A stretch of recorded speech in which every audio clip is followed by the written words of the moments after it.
Aleluia! Graça e paz, igreja! Que bom! Que bom que vocês queriam ouvir a palavra. Eu fiquei com um tiquinho de medo agora. Mas Deus é tão bom, né, gente? E deixa eu te falar, de verdade, essa semana eu fiquei assim, Senhor, depois de tanta palavra topzera que foram liberadas nesse final de semana, será que vai ter alguém ainda querendo receber alguma palavra, alguma coisa nessa quinta? Será que ainda tem espaço, gente, para mais de Deus, para mais do que o Senhor tem para liberar sobre nós? Porque quantas coisas lindas nós aprendemos, quanto mover de Deus, quanta graça de Deus liberada sobre nós nesses dias. E como é bom, né, ver que Deus continua agindo de uma forma tão abundante e poderosa em nosso meio. E ver todos vocês aqui me mostra que a nossa igreja é de crente mesmo. Nossa igreja é de gente crente, comprometido, de verdade, aliançado, como família, que está caminhando para o céu. Amém? Então, pensando sobre tudo isso, eu fiquei duas frases assim de tudo que me impactou de uma forma abundante nesses dias. Duas coisas me confrontaram de uma forma um pouco mais, ácida. E digamos, não sei o que foi para você, mas duas coisas me tocaram muito nesse final de semana. Uma foi a frase que o teatro disse, né? Os gigantes que você não enfrentar, os seus filhos terão que derrubar, né, Lucas? Os gigantes que você não enfrentar, os seus filhos terão que derrubar. Essa frase me impactou muito, me tocou muito, e é algo sobre o qual nós precisamos nos debruçar e entender quais são os gigantes que nós temos deixado passar, ou temos deixado procrastinado, deixado para depois. E a outra coisa que me impactou também foi na terça, no final do culto, quando o pastor disse assim, o pastor Deva disse: depois de tudo que você ouviu, depois de tudo que você escutou aqui e aprendeu, o que você vai fazer? O que nós vamos fazer com isso? E isso é poderoso demais, porque nós podemos nos tornar crentes obesos. Sabe aquele crente que recebe, e ele está em um lugar, em um ambiente onde a glória de Deus é manifesta, onde graça de Deus é manifesta, onde há tanto conhecimento de Deus sendo passado, e ele pode transformar a sua vida a partir daquilo, mas ele decide por apenas reter aquela informação. Nossa, que coisa mais bonita, que palavra bonita, que coisa interessante, nossa, foi engraçado o culto, a gente riu tanto, foi tão interessante, foi tão bom, e que legal. E a segunda no nosso caso foi a quarta, né? A quarta chega e vida que segue. Nós nos tornamos crentes obesos, espiritualmente obesos, que só recebem, mas nada fazem com aquilo que recebem. E diante disso, eu quero conversar com vocês, quero meditar com vocês essa noite sobre escolhas que definem destinos. Escolhas que definem destinos. E eu quero ler com vocês no livro de Deuteronômio, capítulo 30. Deuteronômio, capítulo 30, nós vamos ler os versos 19 e 20.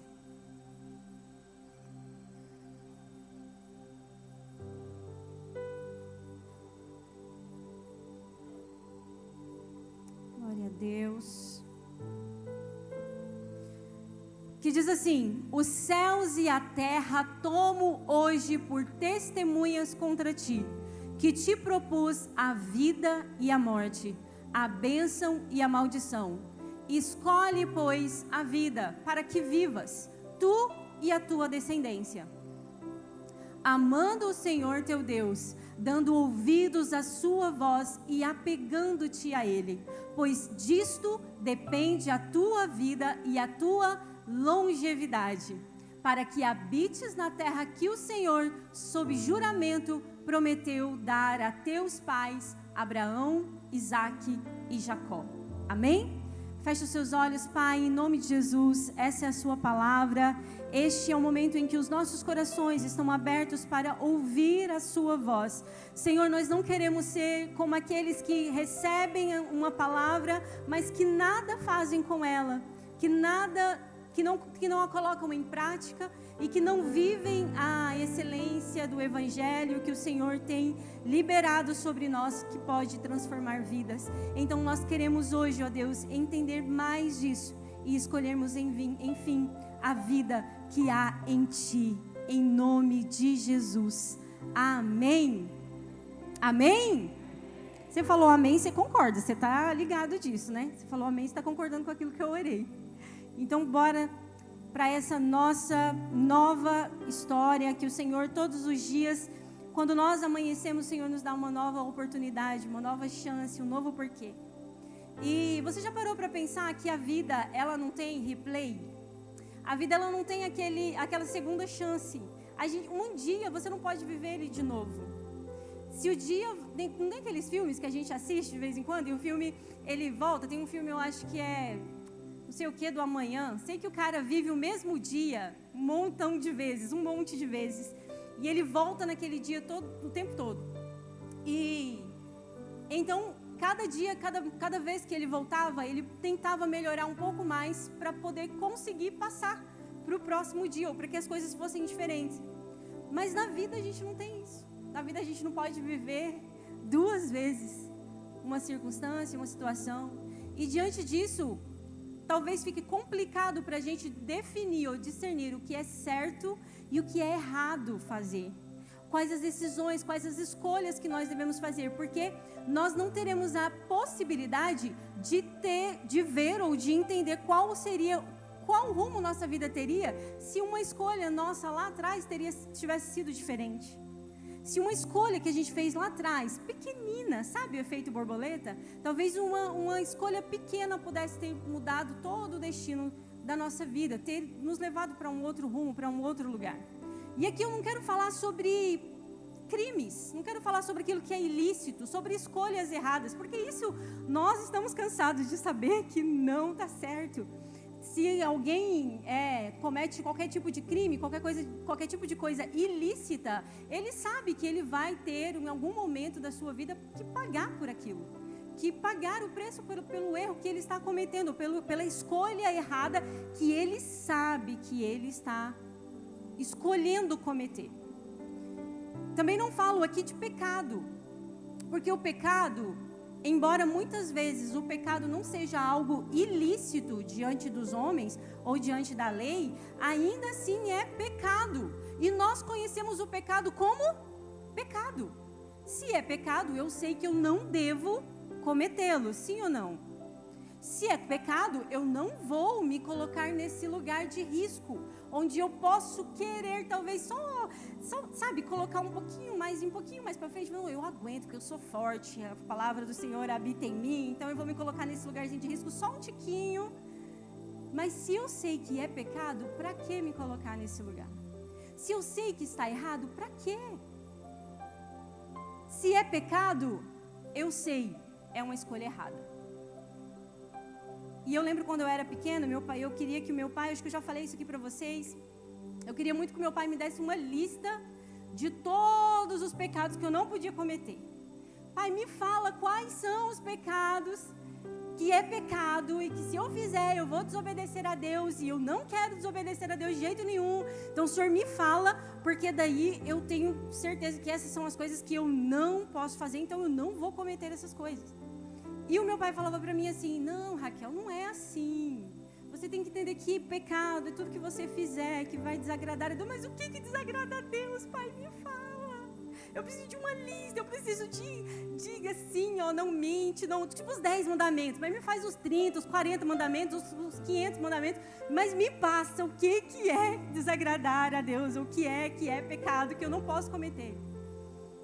Até que um dia, depois de tanto meu pai tentar me explicar, um dia eu entendi que pecado era aquilo que eu fazia de fato, que desagradava a Deus, mas que talvez na minha lista de pecados não estaria algo que vai estar na lista de pecados do Anderson, porque aquilo que me contamina, talvez não contamine o Anderson.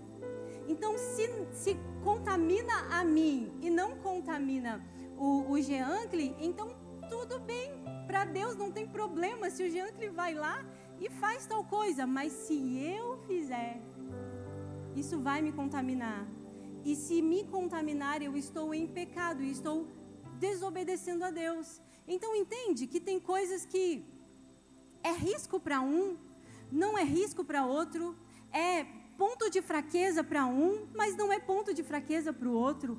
Então Deus não deixou essa lista para a gente ali, porque Ele quer que nós tenhamos esse relacionamento, esse tempo de intimidade com Ele. E enquanto nós estamos tendo tempo de intimidade com Ele, nós vamos descobrindo o que é que, de fato, Ele quer que não faça parte da nossa vida.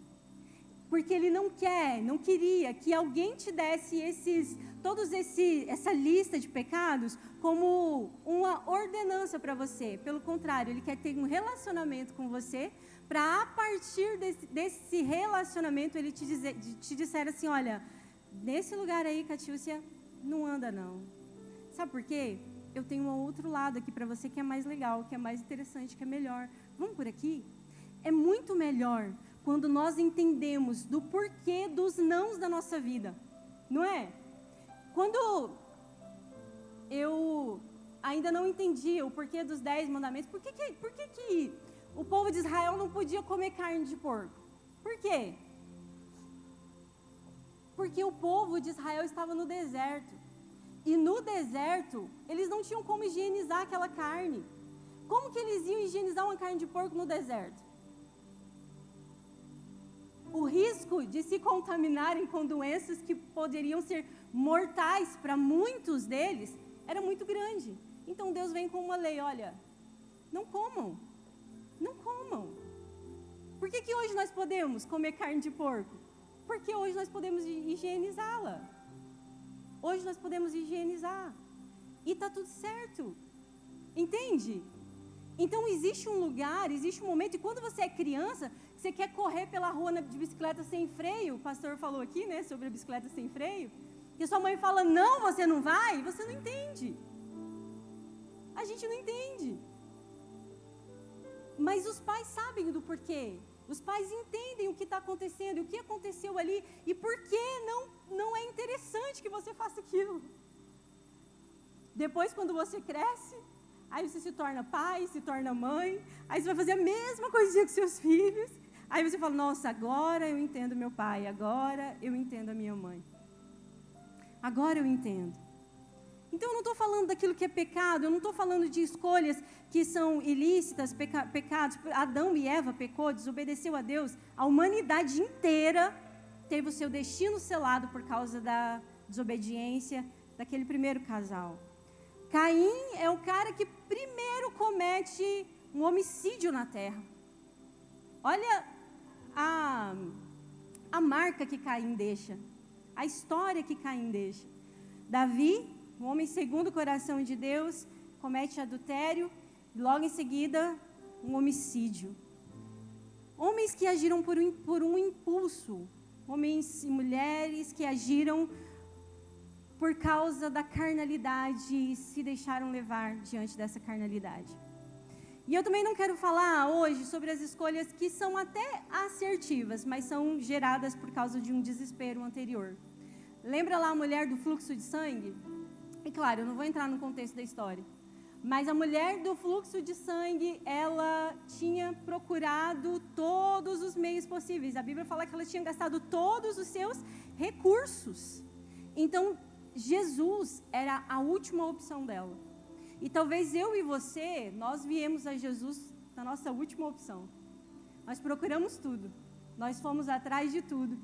Fomos atrás de tantas coisas e aí, enfim, a gente pensou, nossa, tem a igreja, tem Jesus, tem Deus, será que Ele resolve o meu problema? Agora que está tudo destruído, desbagaçado, né? Cada coisa por um canto, vamos ver se Jesus consegue agora me ajeitar. Era uma escolha certa, mas debaixo de um desespero. Sabe aquela frase, aquele que não vem pelo amor, vem pela dor? De verdade, de todo o coração, eu discordo totalmente dessa frase. Porque a dor talvez pode até nos levar a Cristo, mas só o amor nos atrai a Ele.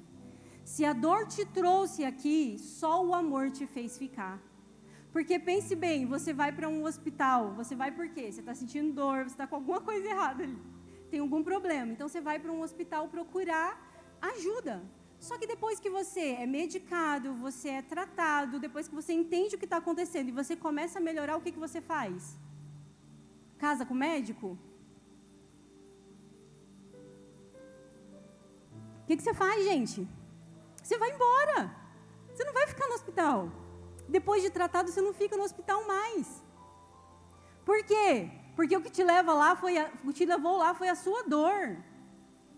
Então, se a dor foi o que você usou, não Deus, o que você usou para vir a Cristo, só o amor vai te fazer ficar.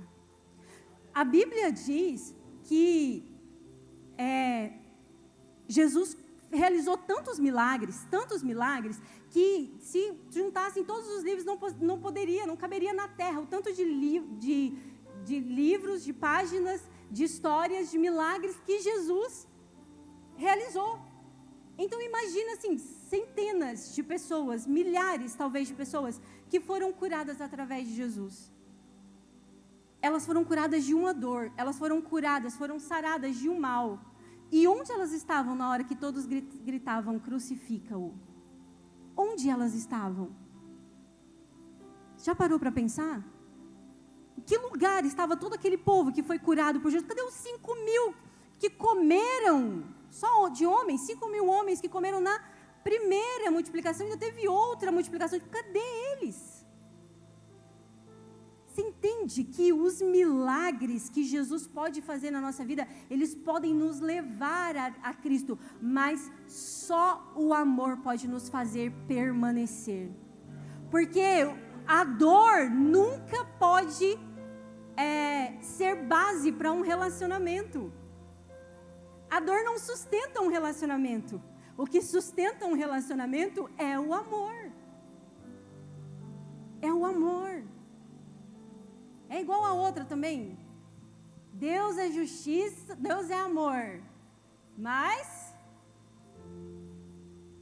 Nossa, só eu que sei essas frases, gente? Deus é amor, mas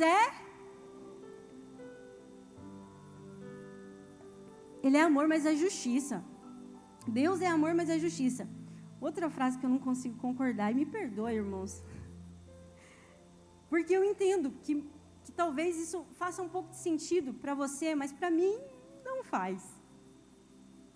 Porque quando você coloca o amor, e você diz que Deus é amor, mas é justiça, você já está dizendo assim, olha, o amor faz oposição à justiça. Uma coisa está oposta à outra. O amor está aqui e a justiça está aqui. Como se Deus não pudesse ser as duas coisas. Só que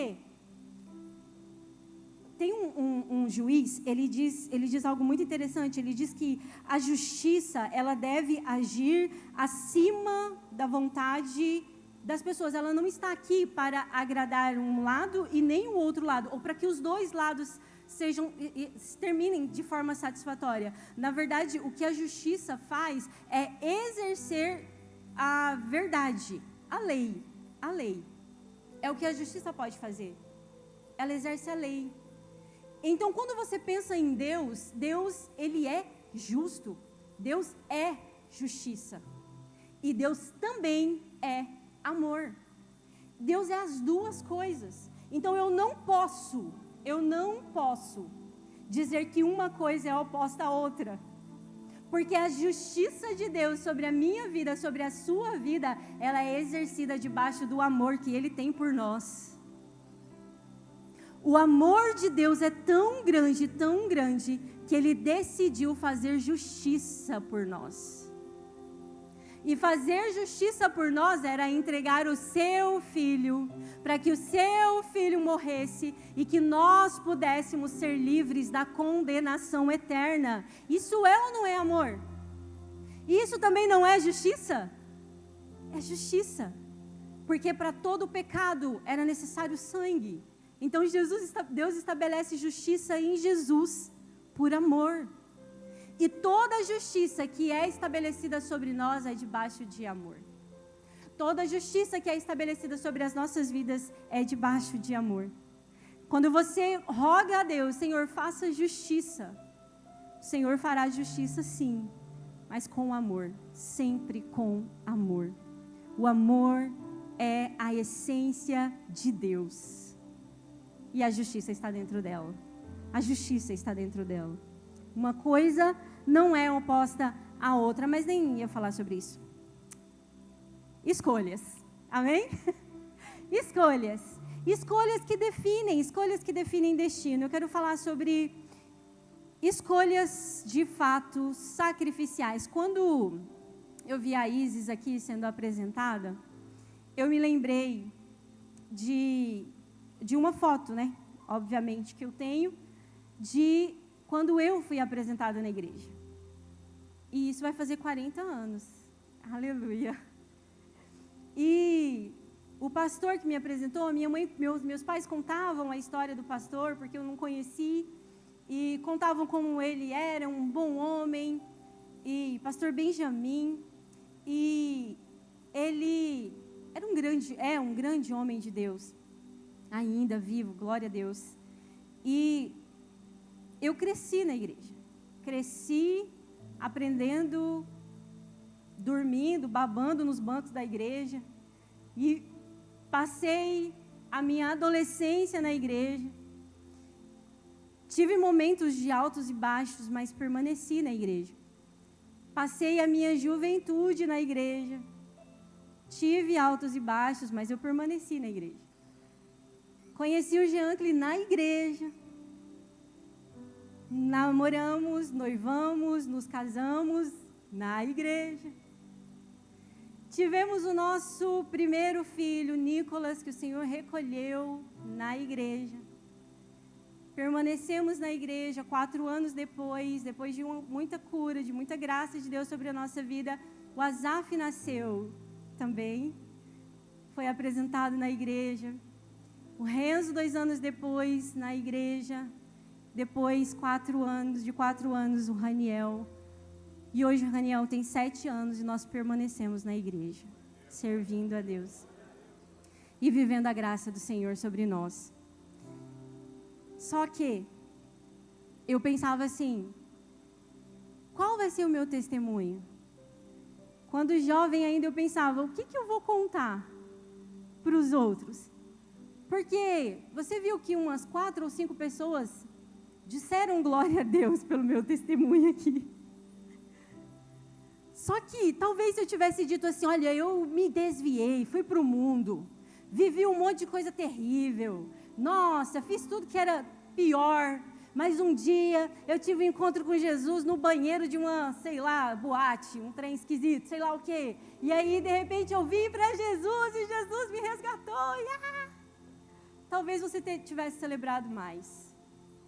E eu pensava assim, Eloy, eu pensava, Deus, eu preciso de um testemunho de eis o quê? Eis o quê eu vou ser? O que eu vou ser? Porque o meu testemunho vai ser muito ruinzinho.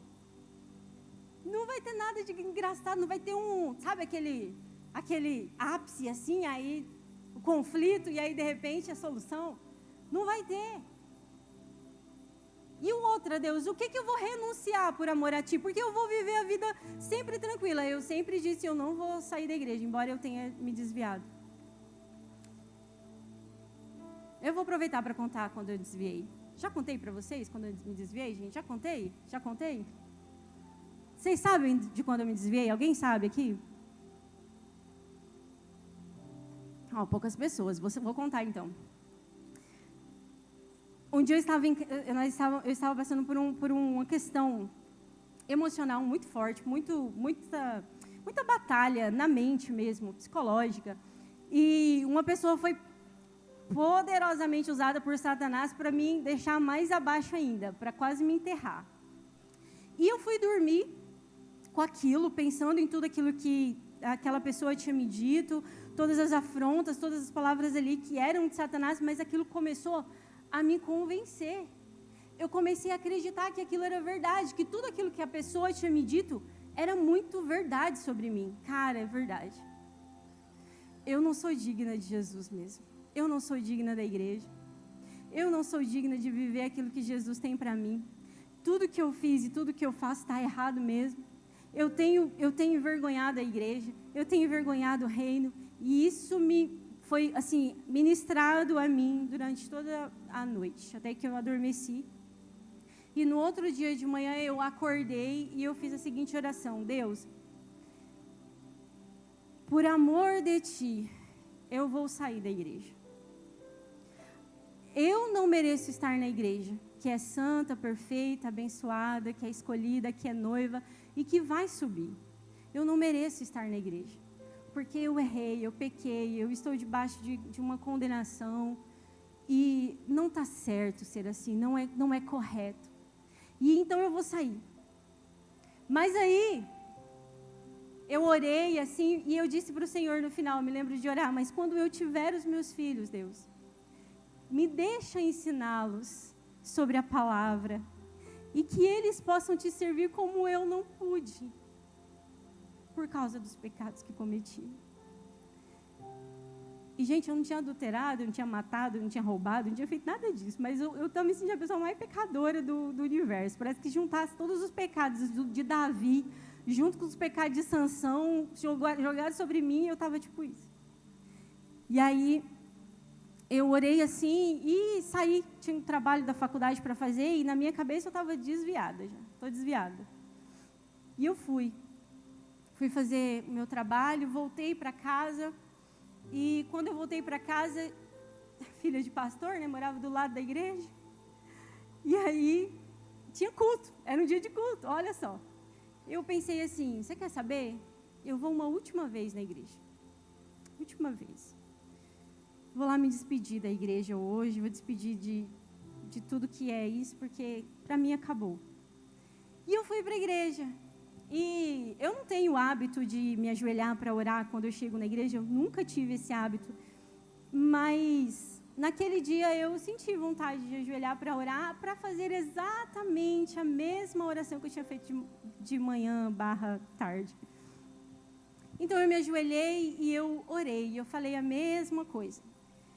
Senhor, eu não sou digna de ser sua filha, eu não sou digna da igreja, eu não sou digna de Ti, eu não sou digna da sua morte, eu não sou digna de nada que o Senhor fez. E eu não sou digna nem de estar aqui. E antes de terminar, de falar sobre a parte dos filhos, que eu tinha orado de manhã, eu ouvi a voz do Espírito Santo. Eu estava ajoelhada e o Espírito Santo então me disse, sim, você não merece, mas eu te quero. E você me quer? E aí eu rasguei o meu coração e eu disse, Senhor, é o que eu mais quero, é o Senhor, eu te quero mais do que tudo, eu quero a minha vida para o Senhor, eu quero o Senhor em mim, eu não quero nem viver, se o Senhor viver em mim, está ótimo, Senhor, e se eu morrer hoje, está perfeito também, eu só quero o Senhor na minha vida. Então, sim, eu me desviei. Me desviei de manhã e aceitei Jesus à noite. Obrigada, Jesus.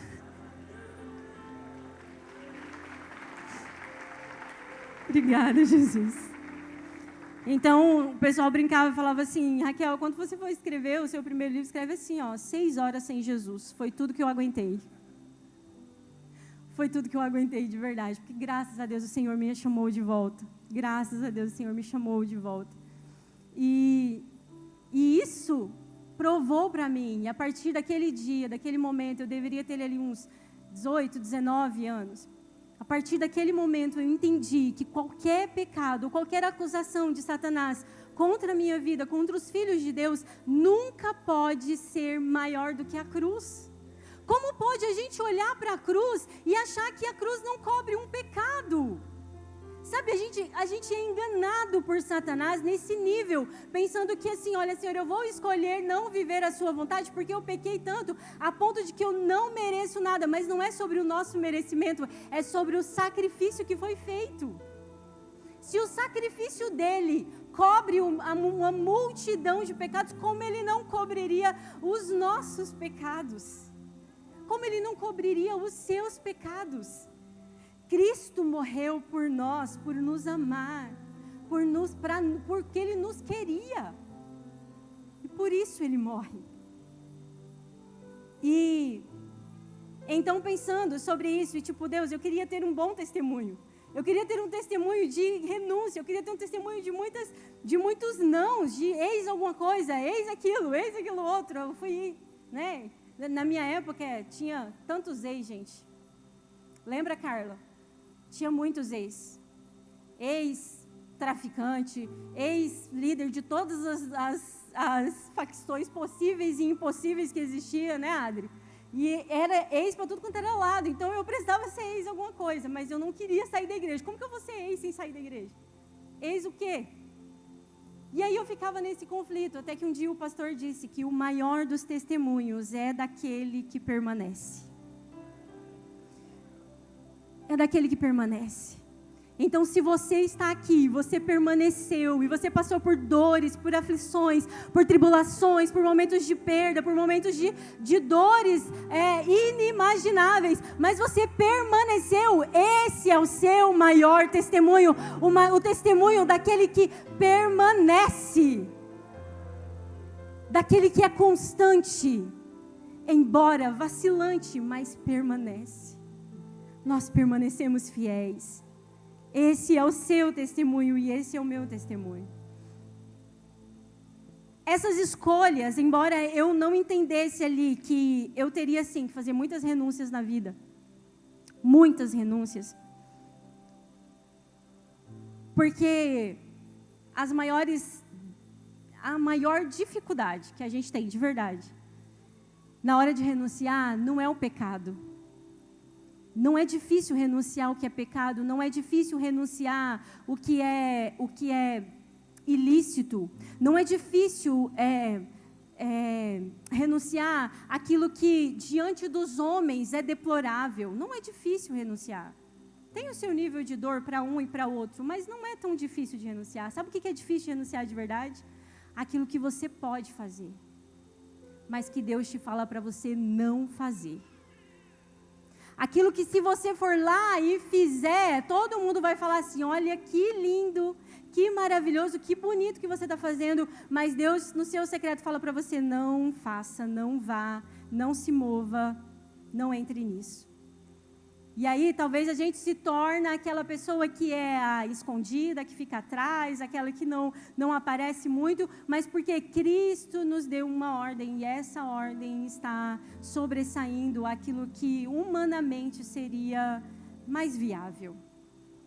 As escolhas que nós fazemos vão determinar qual destino nós teremos.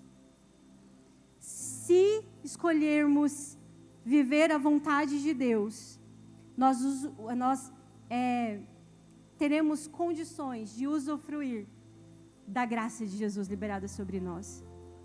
Mas nós precisamos entender quais são as escolhas que o Senhor está nos requerendo hoje. Quais são as renúncias que o Senhor está nos pedindo hoje. Eu já contei isso aqui, mas vou contar de novo. Quando nós nos mudamos para cá, eu tinha recém feito um concurso lá na minha cidade. E eu passei no concurso, olha, que coisa difícil, passei. E nós viemos para cá. E um ano depois que nós já estávamos aqui, eu fui chamada no concurso. E eu, de verdade, a minha vontade de voltar era muito grande. Porque a minha mãe me programou para ser uma concursada. É errado ser concursada, gente? Claro que não. É errado ser PJ? Claro que não. É errado ter carteira assinada? Claro que não. Mas às vezes o Senhor vai te pedir o teu concurso. Às vezes o Senhor vai te pedir para você deixar de ser PJ para ser outra coisa. Às vezes o Senhor vai te falar assim, olha, não é isso que eu quero de você. Às vezes o Senhor vai falar, eu não quero esse relacionamento para você. Não estava ruim, não estava nada esquisito, mas o Senhor disse, eu não quero. Talvez o Senhor vai requerer de nós algumas coisas que aos olhos de todo mundo e aos nossos próprios olhos não está errado, mas o Senhor está dizendo, tira, renuncia. Você vai entender? Às vezes não. Às vezes não. Mas eu estou hoje e eu oro para que nós possamos entrar nesse lugar em que, às vezes, nós vamos tomar atitudes na nossa vida não debaixo de um entendimento do porquê que Deus está nos mandando, mas apenas debaixo da fé de que Ele sabe o que está nos mandando fazer.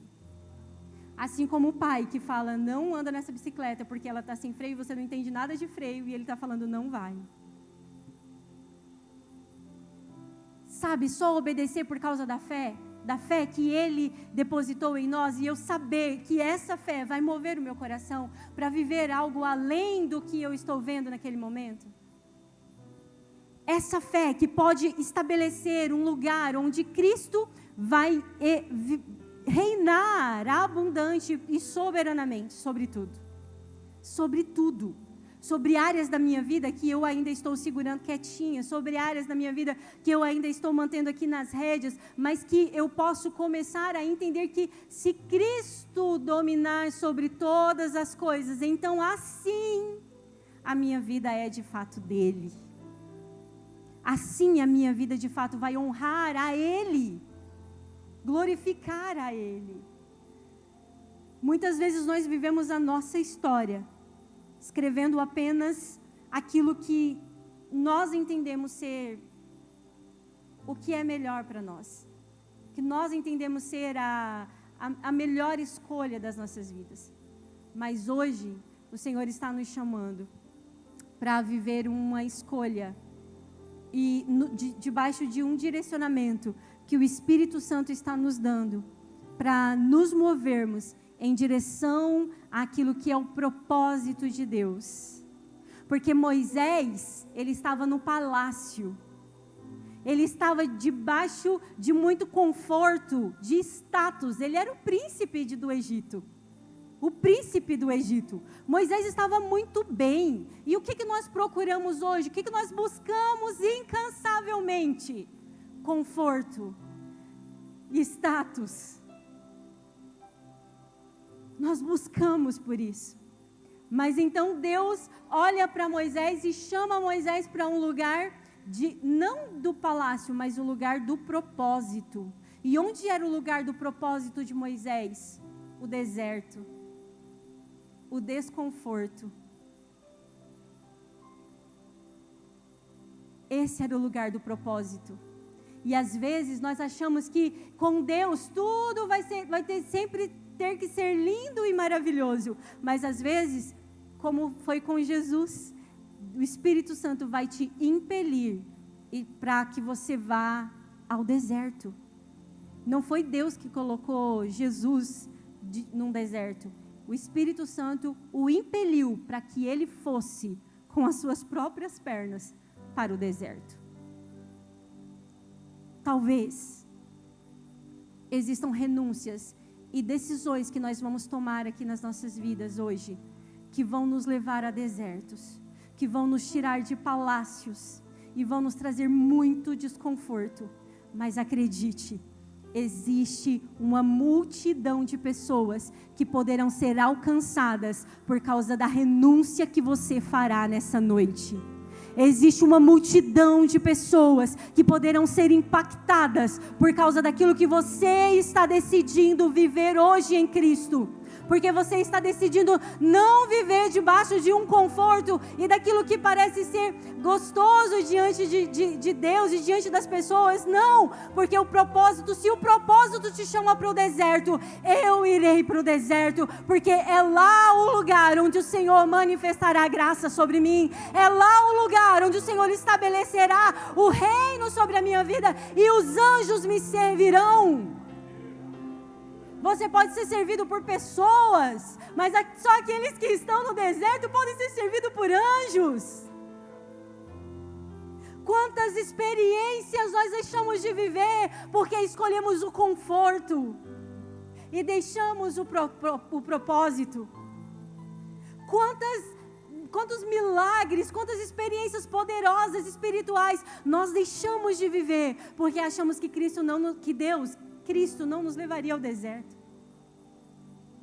Mas Cristo foi ao deserto. Em Deuteronômio, Deus disse para o povo de Israel: olha, escolham. Eu coloco diante de vocês vida e morte. E a terra é minha testemunha da escolha que vocês farão. Um pastor diz assim: Cristo não é uma escolha, Cristo é uma decisão. Porque entre Cristo, o oposto de Cristo é a morte. O que você decide? Morte ou vida? Morte ou Cristo? Não é uma escolha, é uma decisão. Se você não decide por Cristo, morte é o certo, é o caminho mais certo. Todo aquele que crer e for batizado será salvo. Aquele que não crer já está condenado. Céu ou inferno começam na terra. A vida passageira define a eternidade. Tem aquelas pessoas que dizem assim: nossa, meu dia hoje foi um inferno, minha vida está um inferno. Sabe por quê? Porque é o destino dela. Se você está vivendo um inferno, você está caminhando para ele. É por isso que Cristo disse: se vocês estiverem em mim, vocês terão vida e vida abundante. Porque é a vida eterna que está em Cristo. Coloque-se de pé.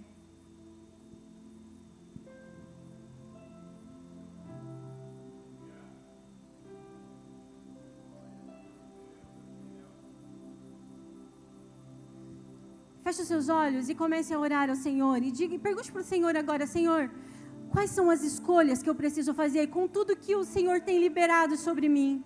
Com tudo que o Senhor tem falado a mim, a meu respeito, com toda a minha história, com todas as escolhas que eu fiz até aqui, escolhas certas, escolhas erradas, escolhas que talvez me levaram para mais longe de Ti, talvez escolhas que me trouxeram para mais perto de Ti. Deus, o que o Senhor requer de mim agora?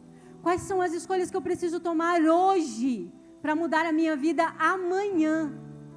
Quais são as escolhas que eu preciso tomar hoje? Quais são os compromissos? Qual é a aliança que eu preciso fazer contigo para que a minha história possa ser um diferencial para muitas e muitas pessoas que virão depois de mim? Comece a orar e peça para que o Espírito Santo te revele, para que o Espírito Santo te diga quais são os pontos em que você precisa de fato renunciar, deixar ir.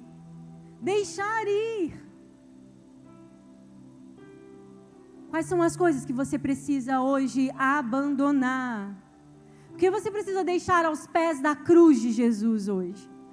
Quais são talvez os pecados que ainda te mantêm aprisionados? Quais são as fragilidades que ainda te fazem pensar que Cristo talvez não seja o suficiente? Quais são os pontos na sua vida, na sua trajetória, que você percebe que ainda Cristo não entrou? Qual é o lugar que você ainda está segurando e não está entregando para Jesus? Comece a orar agora, comece a orar mais alto, comece a ouvir a sua voz, comece a falar com o Senhor, porque o Senhor está neste lugar, o Senhor está neste lugar e Ele quer mudar as circunstâncias da nossa vida, porque se Ele te segurou até aqui, Ele quer te usar para um plano poderoso e maravilhoso diante da vontade de Deus e do querer do Senhor para essa terra, para a sua geração. O Senhor quer te usar. O Senhor não investe em corpo morto. O Senhor não investe naquele que Ele não acredita. Se Ele está investindo vida em você, se Ele está investindo saúde em você, há algo plantado de Deus em você para mudar a história dessa geração. Há algo de Deus plantado em você que pode alterar os destinos, pode definir destinos.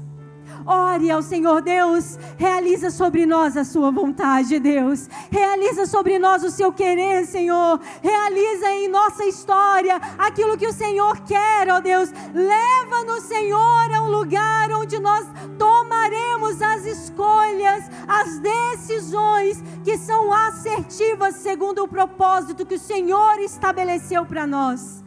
Que não seja segundo a nossa vontade, Deus, assim como Cristo orou, mas que seja segundo a sua vontade, ó Deus, segundo o seu querer, segundo aquilo que o Senhor estabeleceu para cada um de nós. Pai, leva-nos para esse lugar, é o que nós te pedimos e te rogamos agora, Senhor, que as escolhas que nós fizermos, sejam fáceis, sejam difíceis, ó Deus, nos aproximem de Ti, nos ajudem a definir quem somos em Ti, e nos ensinem que o Senhor é aquele que tudo pode, e que se o Senhor quiser nos explicar alguma coisa, glória a Deus, mas se o Senhor não nos explicar, ainda assim glorificaremos a Ti e permaneceremos fiéis, ó Deus, porque nossa vida pertence unicamente ao Senhor. Amém, amém, aleluia, somos Teus, Jesus, somos Teus, Jesus. Aleluia! Glória ao Senhor Jesus. Deus é muito bom, Deus é muito bom. Vira para o seu irmão e pergunta para ele aí, quais são as escolhas que você vai fazer que vai mudar o seu destino? Muita gente fez escolha errada que mudou o destino para o erro, mas Moisés fez escolhas assertivas. Moisés escolheu de forma assertiva. Ruth escolheu de forma assertiva e por isso ela está lá no livro de Mateus, na genealogia de Jesus. Eliseu fez escolhas assertivas diante daquilo que era o propósito de Deus para a vida dele. Deixou tudo. Foi lá, matou todos os bois, deu para todo mundo. Eliseu foi com Elias e ele não tinha para onde voltar. Talvez nós precisemos queimar as nossas carroças. Talvez nós precisemos afundar os nossos barcos no cais, para que nós não tenhamos para onde voltar. Para que nós possamos estar nele, totalmente entregues a Ele. Totalmente entregues a Ele. Amém?